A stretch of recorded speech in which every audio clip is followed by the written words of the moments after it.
Hadirin baulat ke jela ula ai ke jeng menjur ya ke an bat kendau ka bersna da ka Khasils Autonomous District Council.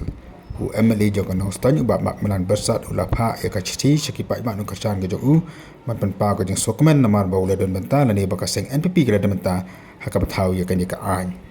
Henry nak liang jong u siam ke KCDC ubat titas khan ul ong ba kan ka an kam dei ke bathau lani ban kam da manu ke parti ke ka an jong ke jat ben rehi barok away. So dei ban kan thup lam ya iba Max Milan hapo ka komiti ke jungi namar ba ideiru I chairman jong ka law commission te kata ka jing kawai ka bang isim I re ban kam ban ong ba kade ka issue jong ka no political party wat mangi ka UDP ru ngi kam hadu menta ba kani kade ka issue jong ka political party re nga sim ba kani kade ka jing jong kade ka issue ka bang la sim da kani ka isi ka ba menta ka bal ayalam damanga komusi